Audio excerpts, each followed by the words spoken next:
To welcome our legal expert, Bill Hodes. And Bill, I'll let you introduce yourself with regard to where you've been and what you've done so everybody gets to know you. Okay, well, thanks for having me. We met when we were both working at the Arnold Palmer golf tournament down here in Bay Hill in Central Florida, where we both live. Um, and I think the viewers would probably be most interested in the context in which we're talking. That my main part of my background is I'm a lawyer, of course, and I taught at the Indiana University School of Law in Indiana for 20 years, from 1979 to 1999.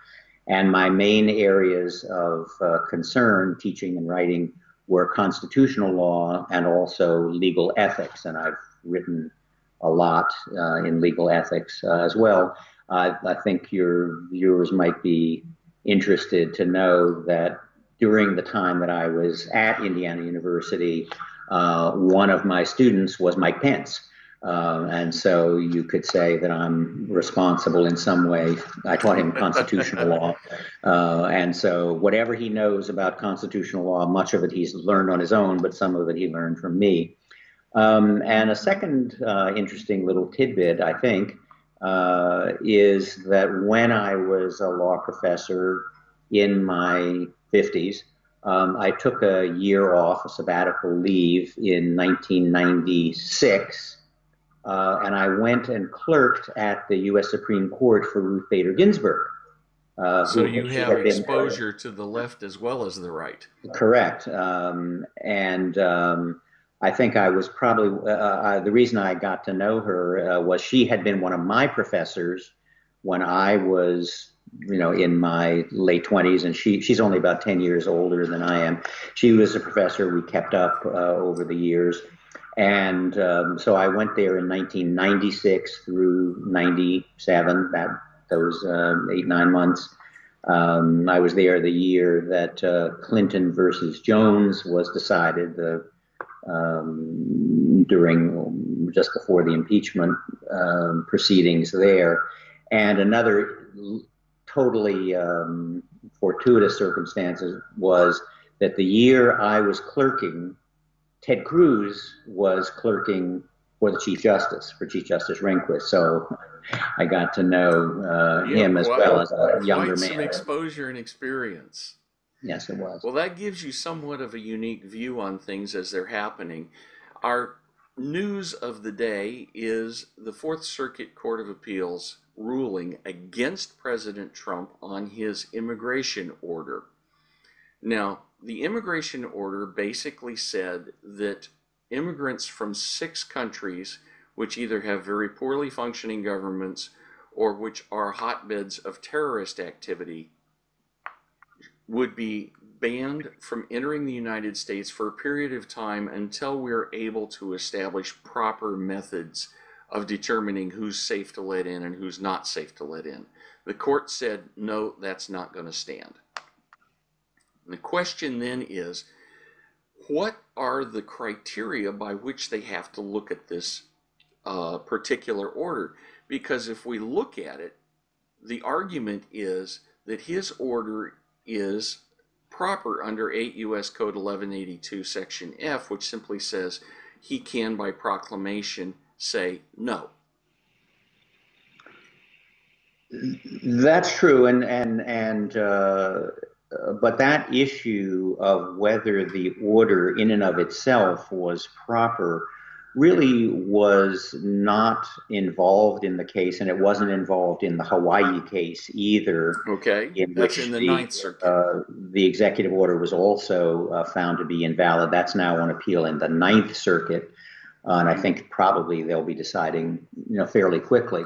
The reason I say that that really was the basic validity of the order was really not at issue. We'll start back and re-edit, or Right, and I'll edit this so it won't be a okay. problem.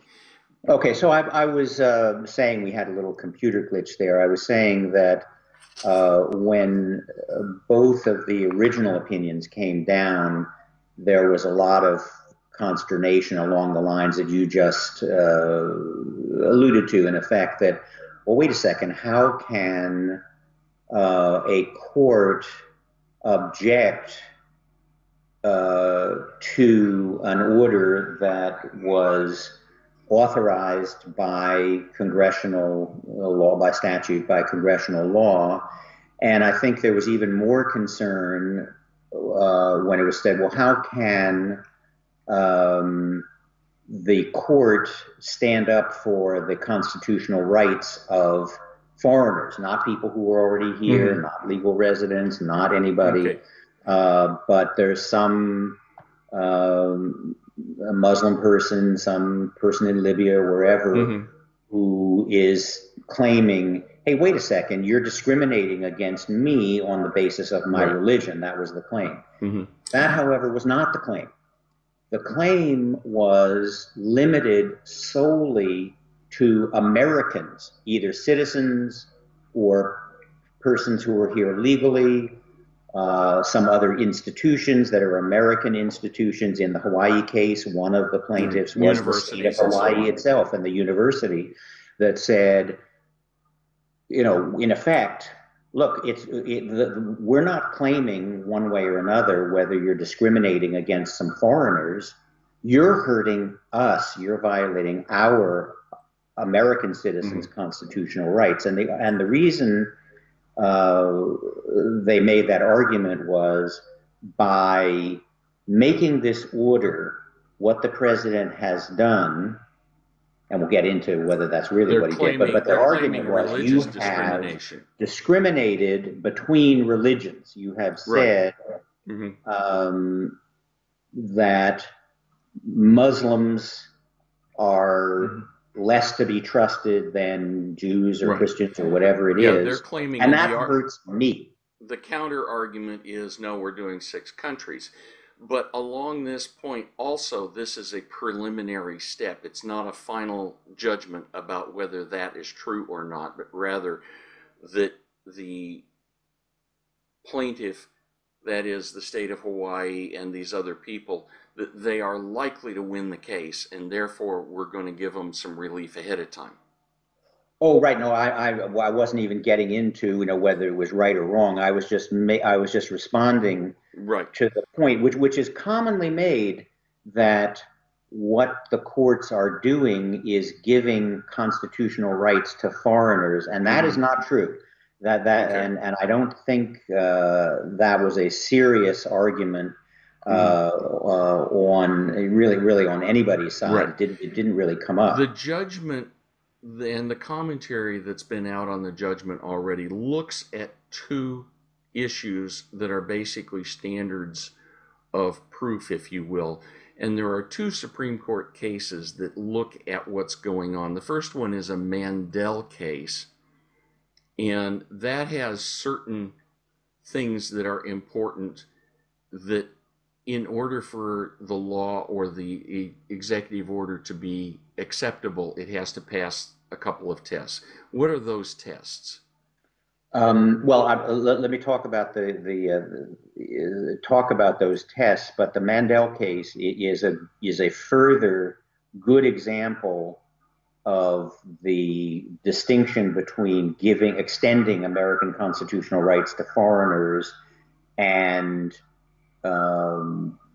making the argument that no, what the issue is, what you're doing to foreigners is hurting Americans. In Mandel, what happened was, there was a professor or commentator, Mandel from Belgium, who was a Marxist communist way back, and I think he'd been to the U.S. before, made speeches, stirred things up, and when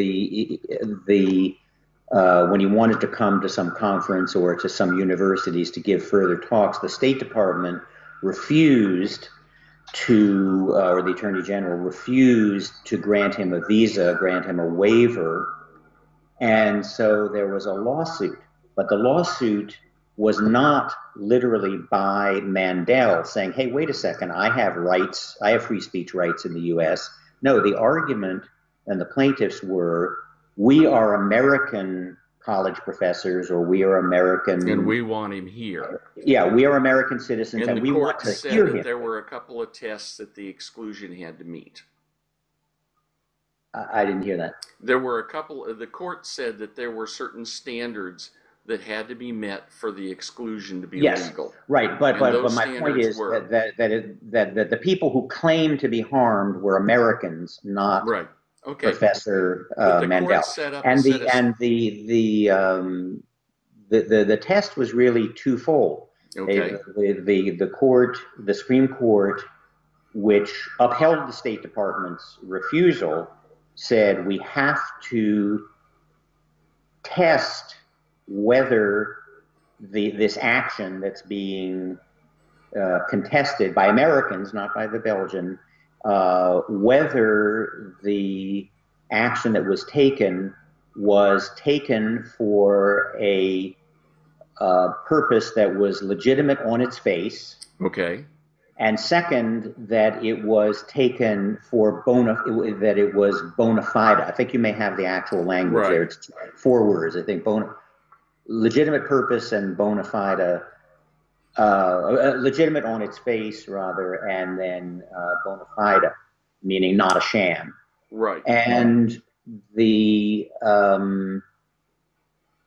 and that really is how the Fourth Circuit right. case And was then the decided. court, Now, the well, court in Mandel said, obviously, on its face, it says this communist Marxist can't come here because the statute says the Attorney General has a choice as to whether to say yes or no, and he said, statute says I can say no, so I'm going to say no. mhm. That was not the issue. And then the second one was, all right, is it a bona fide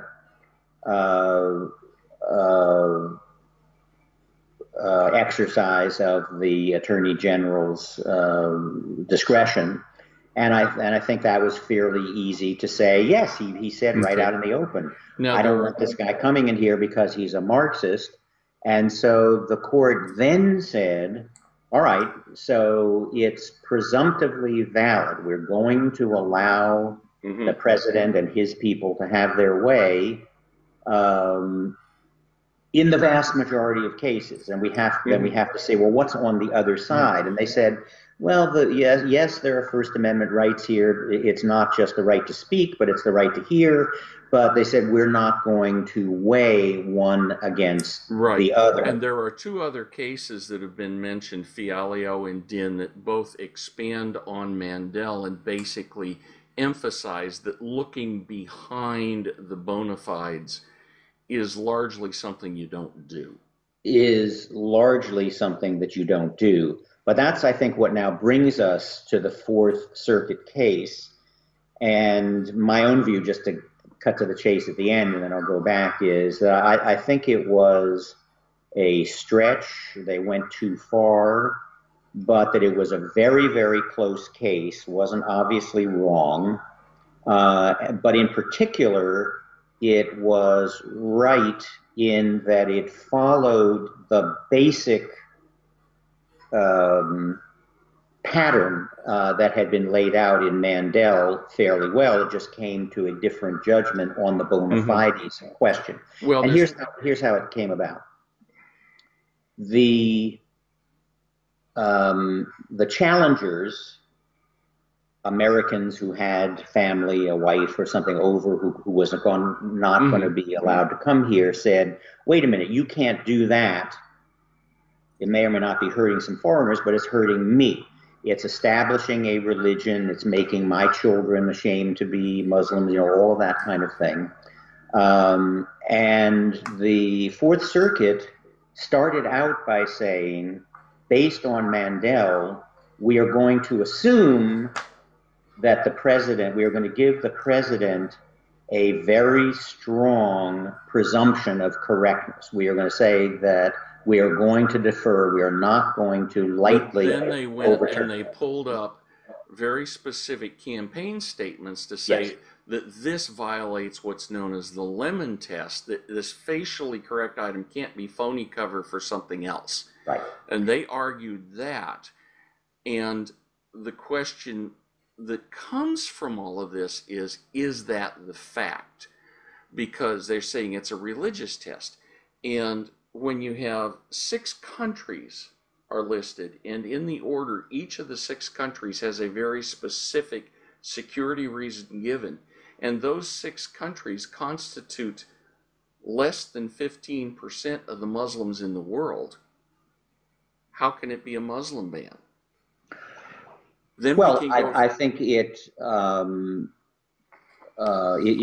can be. The government, of course, argued that it wasn't, for the reasons you say, that it wasn't a Muslim ban, but the plaintiffs said, given the whole ambience, the whole set of circumstances, it would be understood to be, yes, it wasn't 100%, it was only 15%, it wasn't forever, it was only for 90 days, but nonetheless, it was imposing, not 100%, but it was imposing on Muslims something that wasn't being imposed on Christians and Jews and other people. This brings up a couple of other points.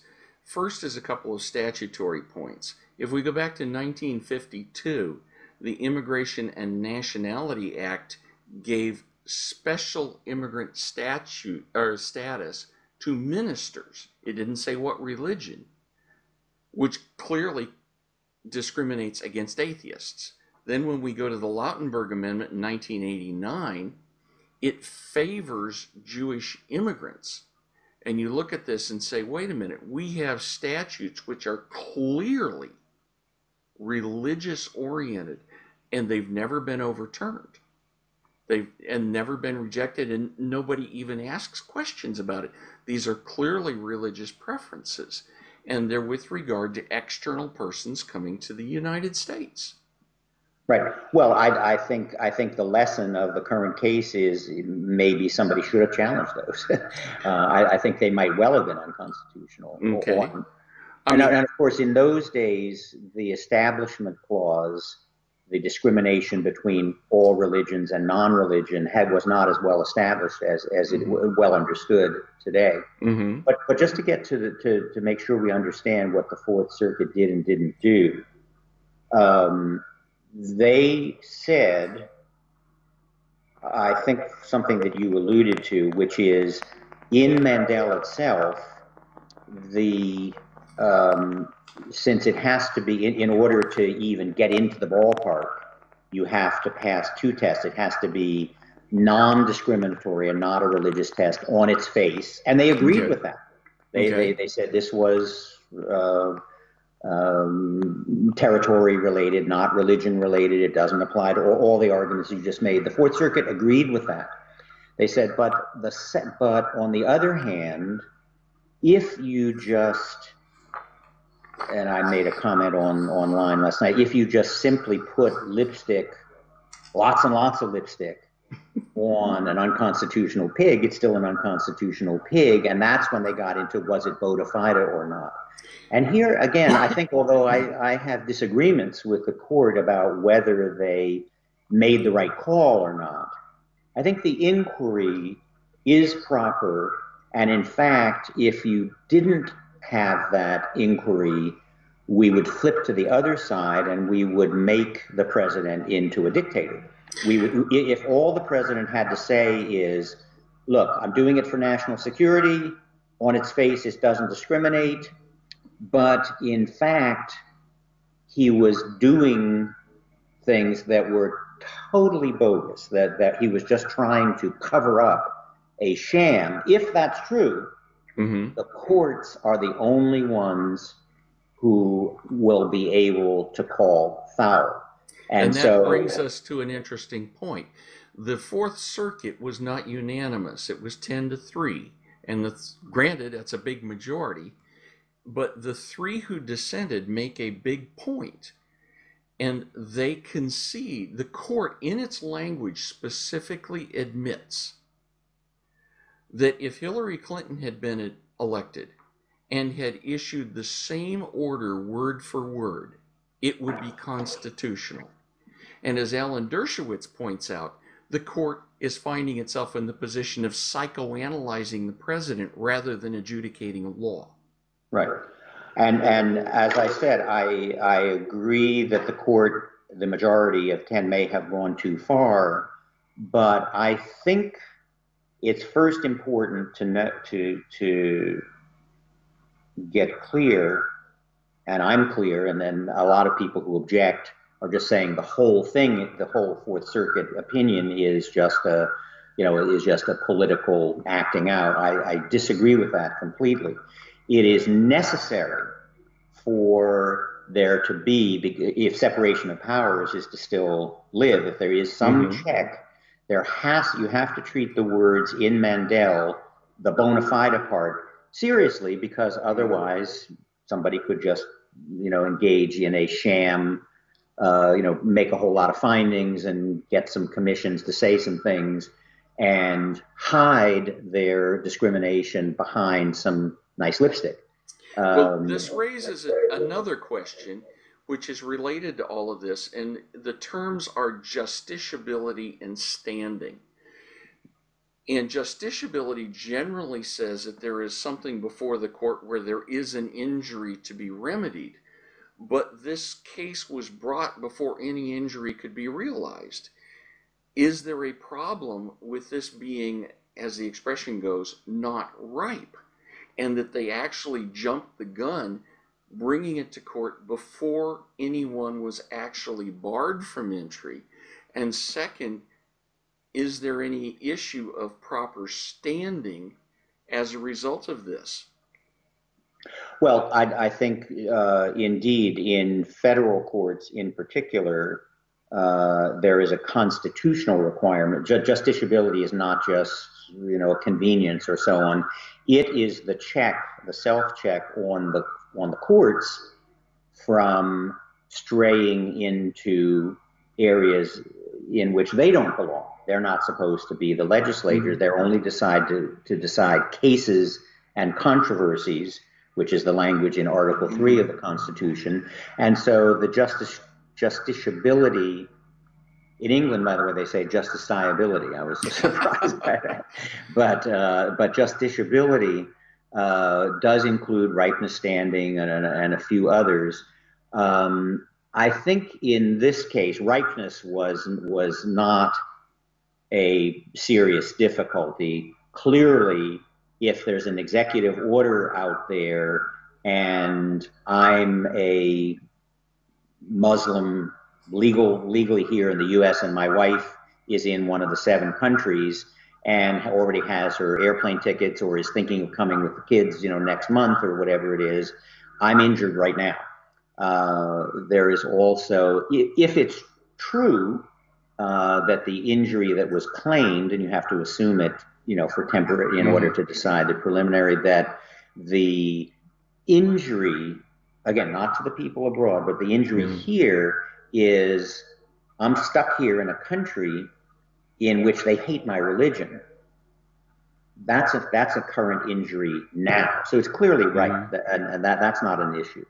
The standing issue was, when we first all heard about these cases, was a major issue to me. But I think just as in Mandel, again, the standing issue was fairly easily solved because just as in Mandel, the people who were bringing the lawsuit were not the Belgian professor, were not the wife over there, But not the fathers, not the people. They were here, and they are saying, we are the people who are being hurt, and we're being hurt right now. So I think those issues largely disappeared. I think the hardest, and it's related to the merits, but it's in part it's a justiciability issue, which is, are the questions here political questions? Yeah. That the courts aren't allowed to decide.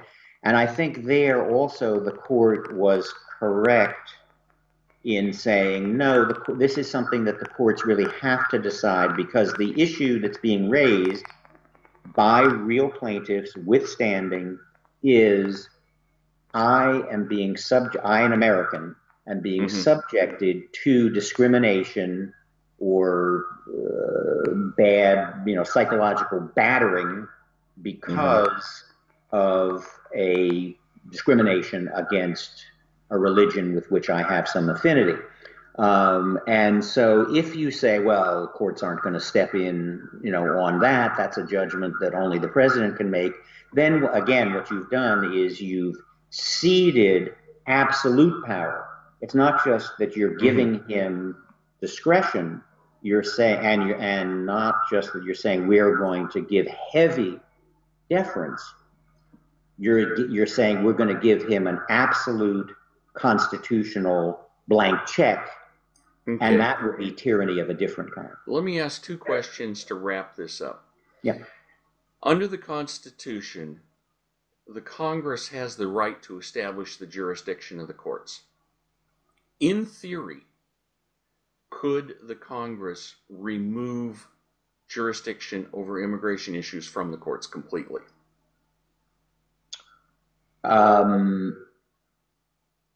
This has been debated for 40 or 50 years in the law schools and in the literature, and I'm fairly confident that the answer is they certainly could exclude jurisdiction from the federal in the federal courts, right? Other than the Supreme Court. They could. But it's almost certainly the case that they could not remove all routes to at some point get to the U.S. Supreme Court, even if the case had to start in a state court, go up to the state Supreme Court, and then go to the U.S. Supreme Court. Different route there. In other words, you can't. There's an old joke. I'm not Catholic, but I'm Jewish. But in Catholic school, they used to tease the nuns. I understand, sister, if God is all powerful, could God make a rock that's so heavy that even God couldn't pick it up, right? And I think the same thing is true here. Could Congress make a law that's so strong that it says this law is so darn constitutional that the courts can't even be allowed to say that it's not constitutional? I don't think we can do that. Okay, one last question, just kind of to wrap it up, because this case is almost certainly going to go to the Supreme Court. What's your quick take on what the Supreme Court will say when they hear the case? I think that it would be close. It was 10-3 in the Fourth Circuit. I think it's right on the bubble. I think there is a chance that it will be upheld. That the Fourth Circuit will be upheld. The order will be and knocked out. And the message to the Trump was, do it better or don't. Okay. You said there's a chance. Do you have any kind of an idea whether that's a 50-50, something less than 50-50? I think it's, my guess is, and they don't take bets in Vegas, I don't think, on this. Maybe they do, but they shouldn't. They take bets on lots of things. I would say it's, my guess is 55-45 in favor of affirming. I think the executive. I think there's just enough. The president. No, I think the president. I think there's a 55% chance that the president will continue to lose even in the Supreme Court. Wow. By a 5-4, 6-3 judgment. For this reason, maybe this will be the good wrap up. You correctly said that this was very, very tricky ground. Alan Dershowitz said, and I think, with justification, hey, wait a minute, and the three dissenters said, hey, wait a minute, what they're doing is psychoanalyzing the president, but if what you're doing is using that check of is it bona fide or not, is it a sham, is it lipstick on a pig, how can you make that judgment unless you look at what the person who you're claiming is a fraud or a sham or just making it up or trying to cover something up? How can you ever prove that unless you say, well, wait a second, he now says this, but he says that, and it doesn't fit with this. You always, when you're proving motive, basically bona fide, the flip side of that is, yes, it was valid on its face, but his motive was bad. How do you prove motive? It's No, I very, very understand tricky, that. but you There are have lots of to. arguments there. What? So obviously, this thing is going to be fun at the Supreme Court. It it will be yeah. Oh, the one thing I learned in the year that I was there is, although a lot of cases are very technical and people in general don't even care about it, don't even know about it, there are no easy cases that get to the Supreme Court. It's just astonishing how, by the time it gets to the Supreme Court, how close that there are good arguments, and I think the dissent in this Fourth Circuit had good arguments. I think the majority in the Fourth Circuit had good arguments. I don't particularly agree with them, but I think they are not crazy. They're not loony. It's going to be very, very close. The other thing that I learned in the Supreme Court, and I've known this because I teach constitutional law and I work for the Supreme Court, is contrary to popular belief, in a huge number of cases, percentage-wise, the Supreme Court does not split 5-4. The most common, there's a thing called, and maybe your viewers might be interested, there's a thing called SCOTUS blog. Yes. SCOTUS is short for Supreme Court of the United States. SCOTUSblog.com. They have statistics going back years and years. How many cases were decided 9-0? How many 8-1? How many 7-2? Right. If you take the 9-0, 8-1, and 7-2, you take those three, that's like 80% of the cases. Wow. Now the 5-4, those are the ones that we make care news. about. Those are the ones that make political arguments out there. Yeah. It will be interesting.